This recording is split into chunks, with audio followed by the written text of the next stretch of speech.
Hello everyone. So welcome to the video lecture on the topic research design.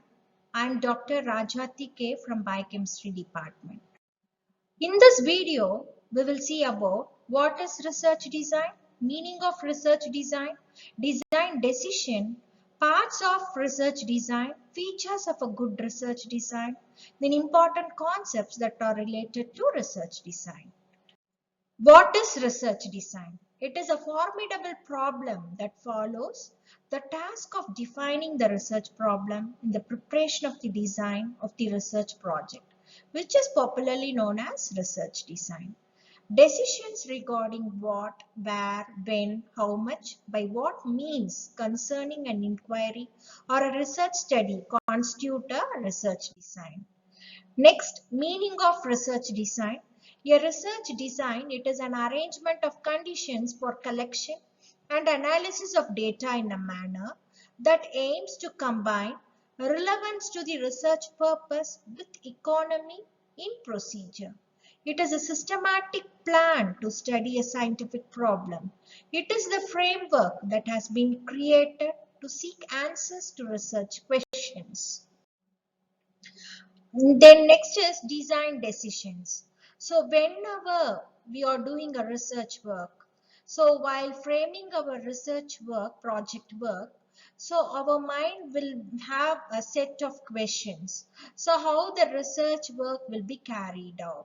So in that way, so we have to follow certain principles. So we have to frame some of the questions. So like, what is the study about? Why is the study being made? Where will the study be carried out? What type of data is required? Where can the required data be found? What periods of time will the study include? What will be the sample design? What techniques of data collection will be used? How will the data be analyzed? In what style will the report be prepared? These are some of the questions which arise in our mind while doing our research work. Then the next most important one is the parts of research design. This is considered most important since the sample which we are selecting for our research work is very important.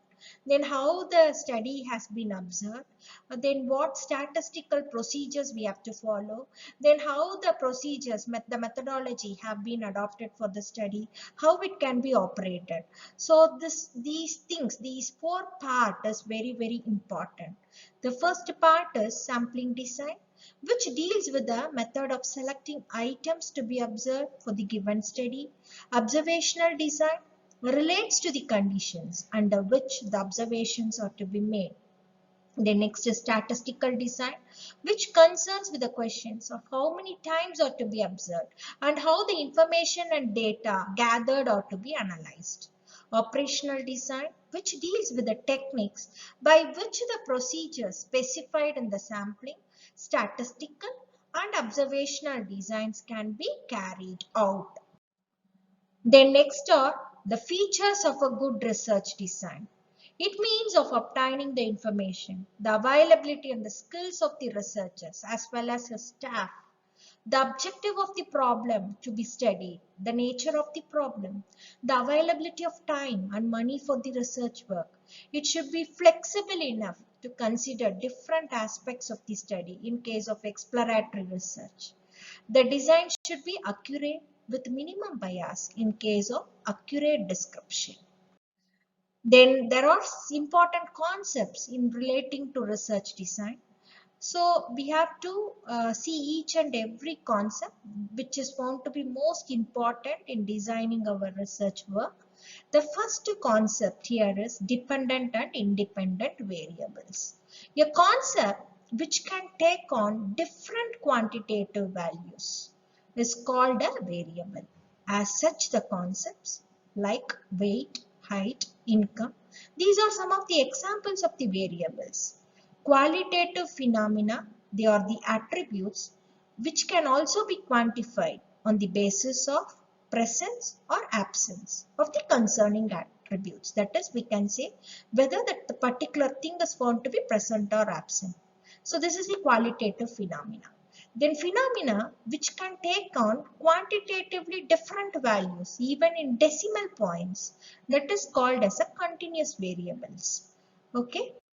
Next is example for this variables is age. It is a continuous variable, but the number of children is an example of non-continuous variable.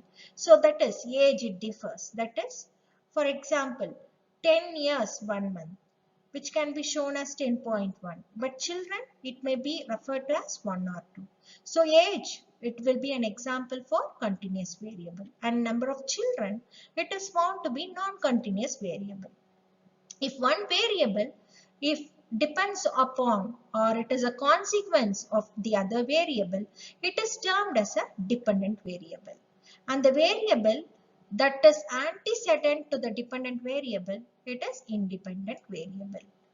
For example, okay, if we say that height depends upon age, okay, height depends upon age, then height is a dependent variable and age here shows independent variable. So this is the difference between the dependent and the independent variable. This is one of the example, okay. Next is concept is extraneous variable. Independent variables that are not related to the purpose of the study but may affect the dependent variables. They are termed as extraneous variable. Suppose if a researcher wants to test the hypothesis that there is a relationship between the children's gains in social studies achievement and their self-concepts. In this case, self-concept, it is found to be an independent variable and social studies achievement, it is a dependent variable. Intelligence may as well affect the social studies achievement, but since it is not related to the purpose of the study which we are taking now, it will be termed as an extraneous variable. The next concept is control. One important characteristics of a good research design is to minimize the influence or effect of extraneous variables. The technical term control is used when we design the study minimizing the effects of extraneous independent variables. In experimental researches, the term control is used to refer to restrain experimental conditions. The next factor is confounded relationship. When the dependent variable is not free from the influence of extraneous variable, the relationship between the dependent and independent variable, it is said to be confounded by an extraneous variable. Next is research hypothesis. The research hypothesis, this is found to be the predictive statement which relates independent variable to a dependent variable. Usually, in a research hypothesis, it should consist of at least one dependent as well as one independent variable. So while framing a research hypothesis, there should be one dependent as well as one independent variables. The next concept is experimental and the non-experimental hypothesis testing research. When the purpose of research is to test a research hypothesis, it is called as hypothesis testing research. It can be of experimental design or maybe of non-experimental design. Research in which the independent variable is manipulated is termed experimental hypothesis testing research. Research in which an independent variable is not manipulated is called non-experimental hypothesis testing research. The next concept is experimental and the control groups. This is also considered most important. In an experimental hypothesis testing research, when a group is exposed to usual conditions, it is termed a control group. When the group is exposed to some novel or special conditions, it is termed an experimental group. It is possible to design studies which include both experimental groups as well as the experimental and the control groups. We can do individually experimental groups alone or both experimental and control groups. Treatments. The next concept is the treatments.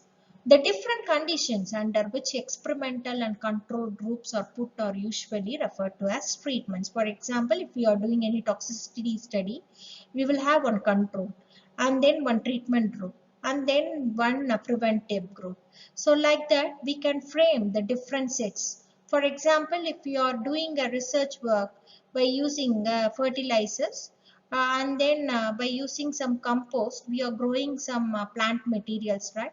So if we do a comparative study, so there will be many treatments, that is the plant can be grown in fertilizers as well as in the compost, so that it can be grown with the different treatments. For example, in one pack, that is in one bag we can use the fertilizer alone, in another bag we can use the compost, in different concentration we can set.